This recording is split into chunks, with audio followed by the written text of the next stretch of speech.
All right, well, welcome back. Sorry I don't have my microphones today. They were a little bit dead, so I'll try to speak loudly, but I'm here with the 2023 Honda CR-V Touring Hybrid. And I gotta say, in a field of very competitive compact SUVs, the CR-V Touring Hybrid is actually like pretty awesome. It gets amazing gas mileage, and I loved the Kia Sportage that we had a few months ago, but I think this is also just right up there. And I think across the board, Honda's doing pretty great things with nearly every vehicle in its lineup, if not all of them. And so let's go for just a quick drive. I haven't spent a ton of time with this one, but I'll at least give you some of the impressions I've had as I've driven it, especially as it compares to the Kia Sportage. So as you can see, the new updated CR-V is gorgeous. It's definitely grown. It's definitely larger than it used to be, but I really like it. I'm not sure what's up with these kind of like teeth fang things down there. I don't know why they're not just gloss black or blended in more of the bumper, but they're there, and that's maybe your thing or maybe not, I don't know. But I think as a whole, I think this is probably the best the CR-V has looked in a long time. I was a huge fan of the original CR-V. I think it's very cool. I still would love one with the manual transmission and the electron blue paint, but I do think this is probably the best it's looked since then. My wife even had one of the original CR-Vs in this beautiful green paint, and I gotta say, this does well on the legacy of the CR-V. That thing was popular. It really changed the segment in really good ways, kind of reinvented it or almost invented it in some ways. But this new CR-V I think is excellent, and as I've already said, fits in nicely with the rest of Honda's excellent lineup. So coming into the interior, you can see it's a really nice place to be. It's definitely been upgraded, feels very modern, carries over the excellent styling from the Civic with its honeycomb grille there, the cool toggle switches for the airflow, the screen, the infotainment's excellent. My kids have plenty of room, plenty of space, and they have their nice vents back here. How do you guys like it back here? Good. Good. And of course, the cargo space here in the back is also really fantastic. There's the battery, I believe, under this that does not lift up. I thought it did, but it just stays put. But as it is, there's a lot of space. All right, so let's take the new CR-V Touring for a drive. I don't know if you can hear, but it's silent because this is the hybrid. And if we put it into reverse, Kind of hear it. you can kind of hear it. Sounds like a chorus of angels. I'm the one that told you. You are the one who told me that. But now it's in my head. But it sounds like this angelic presence backing you up. Which is what we all need when we're driving. Exactly.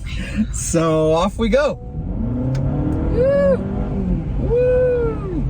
Okay, so here we are in the new CR-V, and I gotta say, I've just really enjoyed everything that Honda's been doing lately. I love the new Civics. I think they're awesome. Have not driven the Type R, but I've driven the Touring and the SI, and they're both excellent. And just fantastic cars. And this feels a lot like that. It's been really cool. Like I said, we drove the Sportage quite a bit a few months ago and came away really impressed and averaged really great fuel economy. But the CR-V also promises really great fuel economy with its hybrid drivetrain. In fact, it's supposed to average about 38 miles per gallon combined. In the city, it's rated at 40 miles per gallon, which is pretty cool. This is like a very practical, very comfortable vehicle to drive. And my wife, Allie, you really got to drive this probably even more than I did. What are some of your takeaways with it? Oh man, well for me, it's been really nostalgic because I drove a 2001 CR-V when I was in high school. And so I've always been partial to CR-Vs. I've loved them. And so, you know, cranking my old favorite high school tunes, driving around today, and it's fun. Like, it made me feel younger again, because I'm not old yet, but maybe to some people. But No, I really enjoyed it. I thought it was really easy to maneuver. I was impressed at how responsive the throttle was. Yeah, that battery really kind of like makes it very smooth, you know? Yeah. And I like the fact that it being a hybrid, it's silent when you're pulling out of the driveway, because when you don't want to disturb your neighbors or your kids that might still be asleep when you're leaving earlier in the morning, that's a nice feature to have. Yeah. It's comfortable. I will say, when I had my CRV in high school, one of the things I didn't like about it was that the air conditioning was so weak. Yeah, those early 2000s Hondas were all weak. Yes. For air conditioning. So I was worried that, like, I don't know, that this might follow suit. But obviously they've updated it, and not only did it work great, but by the time I actually drove out to Jason's work today with our daughter, and by the time I got there, I had him take my hand because it was frozen because I had the vent pointed toward the steering wheel, and so my hand was freezing cold from that air conditioning, which, you know, you can adjust that obviously, but I just thought that was impressive. Right now I'm testing out, because I always have to test out the heated seats, and it still is fairly chilly here in the evenings, so happy to report that the heated seat feels nice and comfy, pretty warm, and it has a heated steering wheel too, which is always awesome. Yeah, absolutely. Honda does a great job with their heated steering wheels right now. Yeah, but yeah, I mean, long story short, I loved it, and I was just saying just a minute ago to you before we started filming, I love how much space I have here. It feels very open, both as the passenger and as the driver. Like, there's like this carved out box. We love the boxy shape of the CRV, the kind of the angles that they go for here, because it just feels like you've got your own, like, first class seat right here. Lots of space. It's not crowded at all. I love especially how wide it is. I feel like oftentimes seats up front are so narrow. Like, you might have a lot of legroom, but you don't have a lot of space side to side. That's right. And this one, I'm like, wow, that is ample.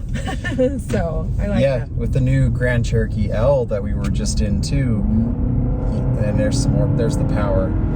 It's not gonna like blow you away, but it's totally adequate. I feel like with the power. But going back to the space thing, the Grand Cherokee L, for example, I know it's a totally different segment and all that, but just for example's sake, like, that had a lot of legroom, but it did feel a little bit tight, you know, for like space for your legs. I can really just kind of like put my legs wherever I want, because there's a lot of room up here, which is excellent. And I feel like that feeling of roominess is kind of amplified with how, and this is the same thing in the Civic, which I really liked, but the front windshield it's just like very rectangular. It's really easy to see out of. Good visibility. Same with the windows around, like the visibility is excellent. It just feels like very just like squared off, like Allie said, and rectangular in a lot of ways here, and I really do appreciate it. Well, and it's nice too, because this car comes in under 40K.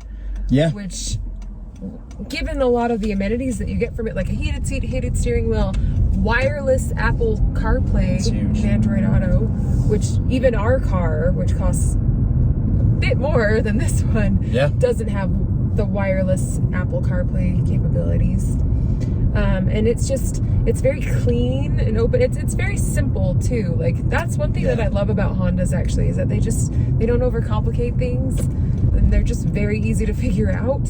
So I was actually thinking, as I was driving this around today, how great it would be if we could get this for our kids someday when they're in high school and they're driving around. I mean, I don't know. This would be a really nice car for them to have. Nice, but it's also got like all the standard safety features that you would like to. Driving on the freeway today, I used the adaptive cruise control, which I love. I personally am a fan of that feature. I know not everybody is, but I like it. And I also had the lane keep assist on, which, you know, I need to be better about being centered in the lane, and that's good because it helps teach me that. But it did make me laugh though, like its reaction anytime I got close to the lane. It was like, the steering wheel would shake and almost like, you know, when a dog is shaking off water from its ears. Yeah. That's kind of what came to mind. Like, nope, you're getting too close to the lane. But it wasn't like an annoying thing. Like, I know some cars that we've had that have like, it almost feels like it shocks you when you touch the other lane. Where I'm like, this one is a lot more forgiving. It's just kind of like a gentle little, no, you need to get recentered. Right. Yeah, I really like it. I don't know what else to say about it other than it's got great features. I even love like these little like hexagonal designs over the vents here. I think look really nice. Yeah, I do too. I love it. I think that, you know, I've read that some people think that the styling that they've gone with in the Civic, or this like kind of more simple minimalist design. Whoa, watch out for the cat. Cat.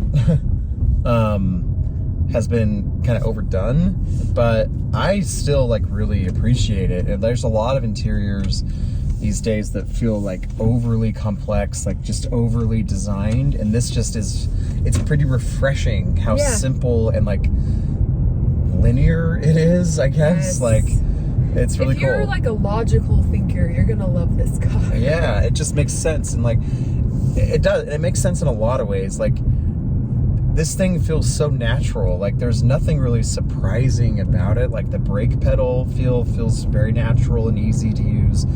The throttle is responsive. Like, the steering feels great. It feels, I think this might even have a better steering and like handling feel than like the Sportage, for example. But what I'm trying to get to is like nothing feels surprising about it, and it all feels very natural. Like, I loved that about your old CRV, you know, from 20 years ago now. I loved it too. That you could just get in and just drive, and it just felt like it just feels like a friendly car. Yeah, and I think that this carries that on. Absolutely. I think anybody could hop in, you know, and find it a satisfying experience to drive. And maybe like when our kids, you know, when our kids are old enough to drive in whatever 10 years or so, like maybe something like this could be a viable option for them, because I think it'd be perfect. But it's great for adults too. Like, this is I mean, I would love to drive. Yeah, it's a great car, fantastic. You can fit small kids and grown kids and have plenty of room for gear in the back. Like, you really don't need, in most cases, something larger than this unless you need a third row, and all the while you're going to get almost 40 miles per gallon. So yeah, anyway, in conclusion, I've really enjoyed the CRV. I think it's solid, and I think it definitely deserves a look, along with, you know, some of the other competition, because the honest truth is, like, a lot of the offerings in this segment are very competitive. The Sportage, the you know, RAV4, for example. And so where there's excellence from so many manufacturers, it just pushes them to be even better and more competitive. And so go check them all out. Yeah, it's exactly. But I think if you go with the CRV, especially if you're a Honda person, I think this might be the best one yet. So, all right. Thanks so much for watching. We'll talk to you later.